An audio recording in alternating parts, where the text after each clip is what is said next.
Au nom du Père, et du Fils et du Saint-Esprit, ainsi soit-il.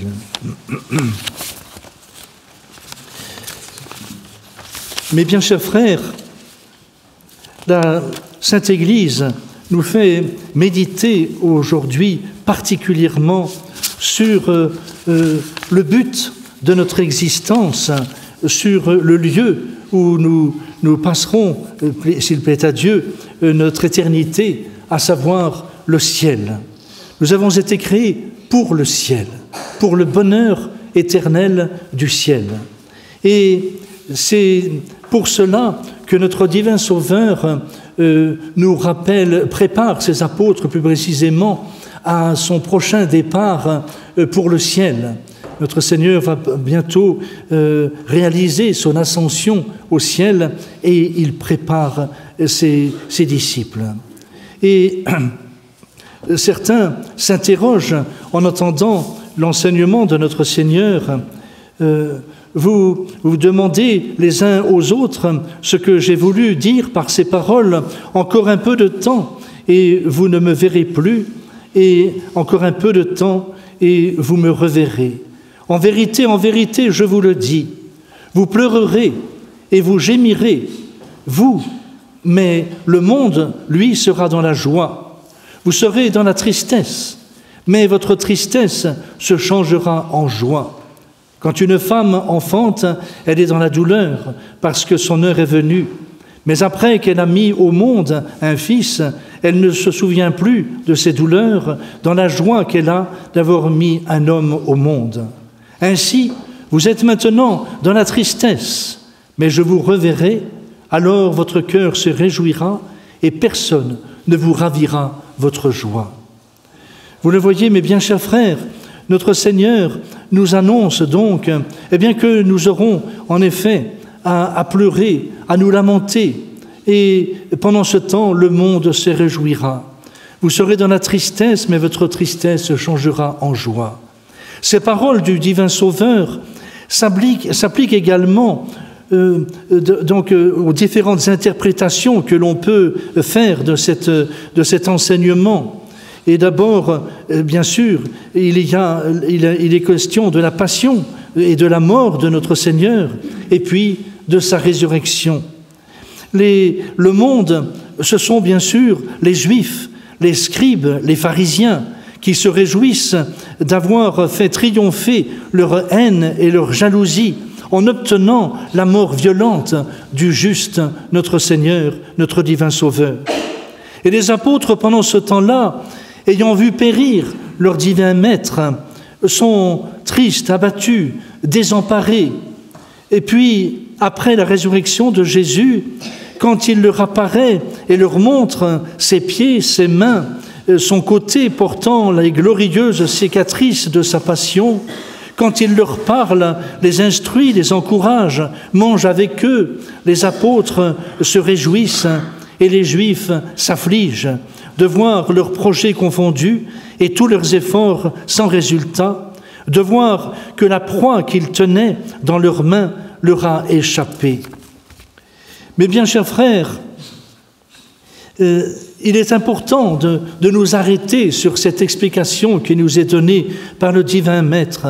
Et c'est ainsi qu'il s'adresse à ses apôtres. « Ô mes apôtres, après mon ascension seul sur la terre, livré aux travaux pénibles de la prédication, en but aux outrages, aux persécutions, aux glaives, à la mort, vous pleurerez, vous vous lamenterez.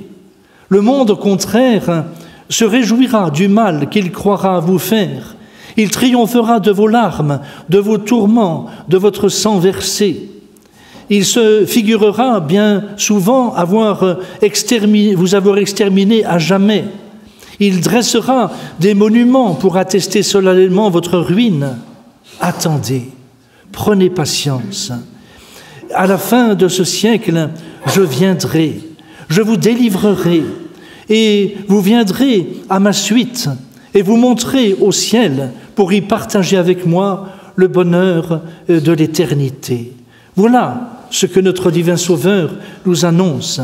Et saint Jérôme nous dit, il est difficile, il est même impossible de jouir à la fois et des biens présents et des biens futurs, d'assouvir ici-bas ses passions et de satisfaire là-haut son cœur, de passer des délices de la terre aux délices du ciel, d'être le premier dans l'une et l'autre vie, également glorieux, également heureux dans ce monde et dans l'autre. Voilà ce que nous dit saint Jérôme. Et donc il faut choisir, mes bien chers frères, il faut choisir ou bien se réjouir avec le monde au risque de s'affliger un jour avec lui, ou bien pleurer avec les serviteurs de Jésus-Christ dans l'espérance certaine d'être un jour associé à leur joie. C'est être trop difficile aux chrétiens, s'écrit Tertullien, c'est être trop ambitieux que de vouloir goûter le plaisir dans ce monde et dans l'autre. Que dis-je? C'est être fou que de prendre pour du plaisir les fausses et mensongères voluptés du siècle. Voilà, mes bien chers frères, la grande difficulté à laquelle nous sommes confrontés. Nous devons choisir. Et c'est en ce sens que notre Seigneur nous dit dans un autre passage de l'Évangile, on ne peut pas servir deux maîtres. On ne peut pas servir à la fois Satan et le bon Dieu. On ne peut pas servir à la fois la contre-Église aujourd'hui dont nous souffrons tant, et puis l'Église fondée par notre Seigneur Jésus-Christ. Il faut choisir. On ne peut pas servir les deux. Et donc, vous le voyez, combien, mes bien chers frères, il est important de nous rappeler cet enseignement du divin Maître. En effet, nous sommes faits pour le ciel. Nous sommes des voyageurs sur cette terre qui n'est pas une demeure permanente. Notre patrie, elle n'est pas ici-bas. Et nous devons être étrangers au monde, à ses plaisirs, c'est-à-dire aux convoitises mauvaises. Étant voyageurs sur la terre, la première règle à suivre est de ne pas se charger pour le voyage. C'est une question de bon sens. Et ainsi, nous dit saint Paul dans son épître à Timothée, qui était son ami et son compagnon de voyage, nous n'avons rien à porter en ce monde. Et il est sans doute que nous n'en pouvons aussi rien emporter. Même si vous avez acquis de grandes richesses, eh bien tout cela restera sur la terre. Ayant donc de quoi nous nourrir, de quoi nous couvrir, nous devons être contents. Mais ceux qui veulent devenir riches tombent facilement dans la tentation, dans les pièges du diable et en divers désirs inutiles et pernicieux qui précipitent les hommes dans l'abîme et de la perdition et de la damnation. Voilà ce que nous rapporte saint Paul dans son épître à Timothée. Et saint Pierre, dans l'épître que nous venons de lire aujourd'hui, après nous avoir demandé de nous abstenir des désirs charnels qui combattent contre l'âme, nous exhorte à obéir à Dieu.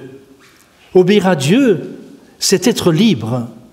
La vraie liberté, mes bien chers frères, c'est précisément obéir à la loi de Dieu. La fausse liberté que nous prêche ce monde infernal, cette fausse liberté, c'est la liberté de faire le mal, c'est l'esclavage des passions.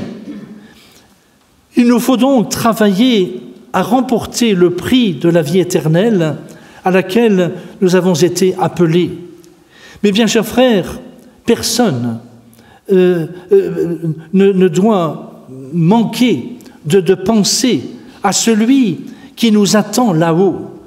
Si nous avions oublié Dieu dans notre vie, ayons cette attitude humble de l'enfant prodigue qui pensait à la maison de son père et désirait y revenir alors qu'il se trouvait dans la plus extrême pauvreté. Notre Seigneur Jésus-Christ nous a acheté le ciel au prix de son sang très précieux. Et ne rendons pas, par notre vie relâchée, ce sacrifice inutile. Que veut dire notre Seigneur dans son évangile quand il insiste en disant « Encore un peu de temps et vous ne me verrez plus. Voyez ce que nous dit saint Augustin. Jésus s'adresse à ceux qui le voyaient alors corporellement présent. Et il leur parle ainsi parce qu'il devait aller vers son Père. Et qu'après son ascension, ses disciples n'allaient plus le voir comme homme mortel, tel qu'ils le voyaient lorsqu'il leur disait ces choses. Ce peu de temps nous paraît long, parce qu'il dure encore, mais lorsqu'il sera fini, nous comprendrons combien il était court. Que notre joie, mes bien chers frères, ne ressemble donc pas à celle du monde. Montrons-nous, comme le dit si bien saint Matthieu, joyeux par l'espérance et patient dans la tribulation. C'est précisément, mes bien chers frères, une invitation pour chacun d'entre nous à réagir surnaturellement devant les tribulations présentes. Oui, si nous réagissons surnaturellement, alors nous serons beaucoup plus vaillants face à l'épreuve, nous serons beaucoup plus fermes, beaucoup plus zélés à mener le bon combat, parce que nous savons où ce combat va nous conduire, ce que ce combat va nous permettre de gagner, à savoir le ciel, notre patrie, le bonheur éternel. Cela vaut la peine. Alors oui, soyez joyeux en vivant dans cette espérance du salut éternel. Que Dieu nous accorde ces bonnes dispositions.